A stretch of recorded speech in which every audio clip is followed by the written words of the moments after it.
The morning sun stretched across the sky as the Crystal Heights School came alive with the chatter of students spilling from expensive cars. Shiny black sedans and sleek SUVs lined the street. Chauffeurs opening doors for children dressed in crisp uniforms, their shoes polished to a mirror's shine. Amid the grandeur, a little girl walked quietly, her backpack faded, her shoes worn at the edges. She held tightly onto her father's hand. "Are you ready for today, Maya?" her father asked softly, looking down at her with tired but kind eyes. His janitor uniform, though clean, had stains that never washed out completely. His calloused hands bore the story of years of hard work. "Yes, Daddy," Maya said, her eyes shining with quiet determination. She smiled, though she noticed the way some of her classmates whispered and laughed as they passed. "We studied so much. I know I can do it." David squeezed her hand. "You can do anything. Numbers don't care about who you are or what you wear. They just need patience and love, and you have both." Inside the halls of the school, David picked up his mop and bucket, blending into the background as always. He was invisible to most, a man who swept floors while others pursued greatness. But in the evenings, under the dim glow of a flickering bulb in their tiny apartment, he became something else entirely: a teacher, a believer, a father who refused to let his daughter inherit the limitations that life had placed on him. Weeks earlier, when the school announced the National Math Championship, Maya had come running home, eyes wide. "Daddy, the prize is a scholarship," she exclaimed. Do you think I can try?" David had looked at her, his heart aching at her innocence.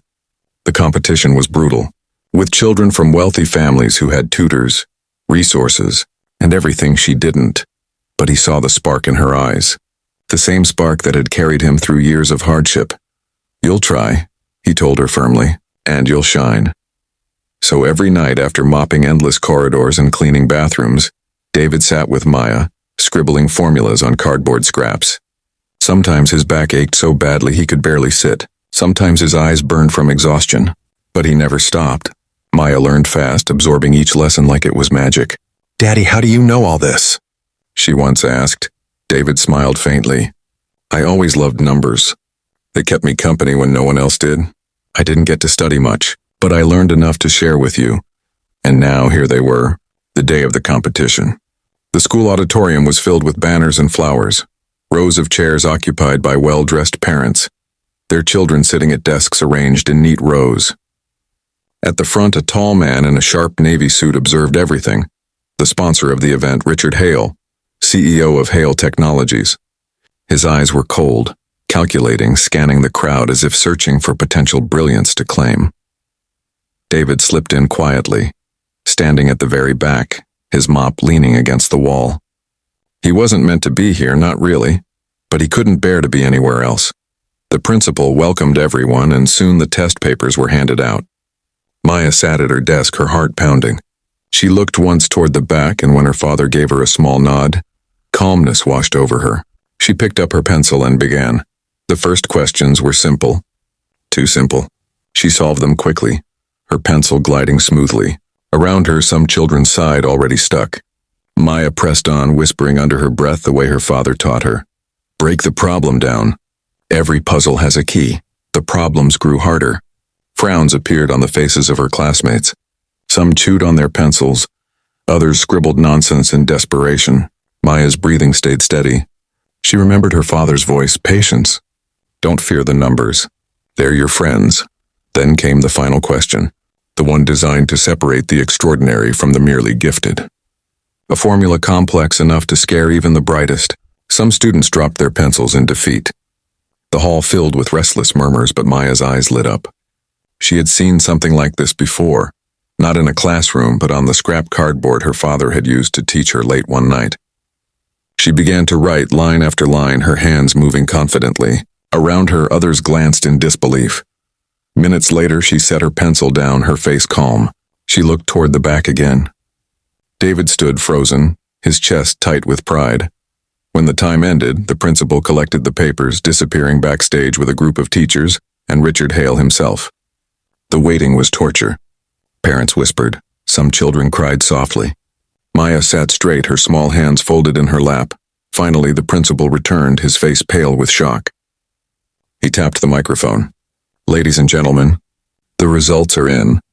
The winner of this year's National Math Championship with a perfect score is Maya Johnson. The room erupted, not in applause but in gasps. Maya, the janitor's kid? One mother whispered. This must be a mistake. A father muttered. Children stared at Maya, some with disbelief, some with envy. She rose slowly, her heart racing, and walked to the stage. Her uniform looked a little too big.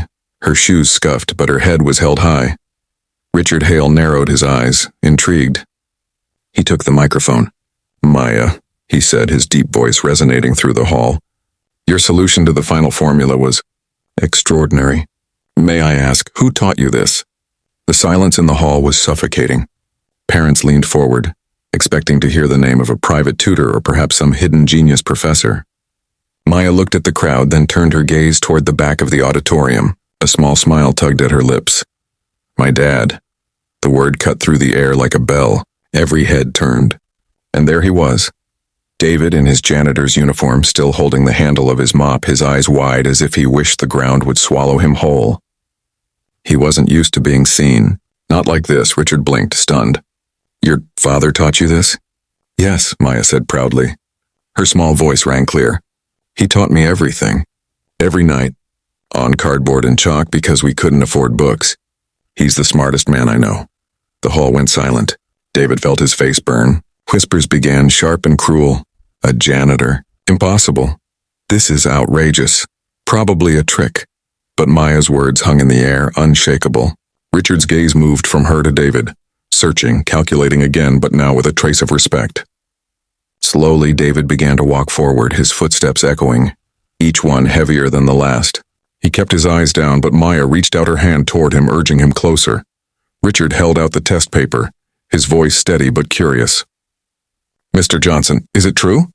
Did you teach her this? David swallowed hard, his throat dry. He wanted to deny it, to escape. But then he looked at his daughter, her faith in him shining brighter than anything he had ever known. He nodded, his voice breaking slightly. Yes, I taught her. I never had the chance to go far in life. But numbers, they always made sense to me. And I wanted her to have what I couldn't. So I taught her. The silence deepened. Then slowly Richard's lips curved into something that might have been a smile. Remarkable, he said softly. Truly remarkable. The audience shifted uneasily. For the first time, parents who had looked down on David avoided his eyes. Some bowed their heads, ashamed. The applause started small, hesitant, but then grew, spreading across the room until it thundered in the hall. Maya ran into her father's arms, hugging him tightly. Tears streamed down David's face, and for once he didn't care who saw. He wasn't invisible anymore. Richard stepped forward, addressing the crowd. Ladies and gentlemen, let this be a lesson. Brilliance does not come from wealth or privilege. It comes from perseverance, sacrifice, and love. Today we have seen proof of that. He turned to David and Maya, his voice steady. And the world should take notice. The applause roared again, and David stood taller, holding Maya close. For the first time in his life, he felt truly seen. Not for the broom in his hands, but for the love in his heart and the knowledge in his mind. And as Maya pressed her face into his chest, her voice muffled but certain, she whispered words he would carry forever. I told you, Daddy, you're the smartest man in the world. The lights dimmed, the moment frozen like a scene from a film. But for David, it wasn't the end. It was only the beginning. Fade out.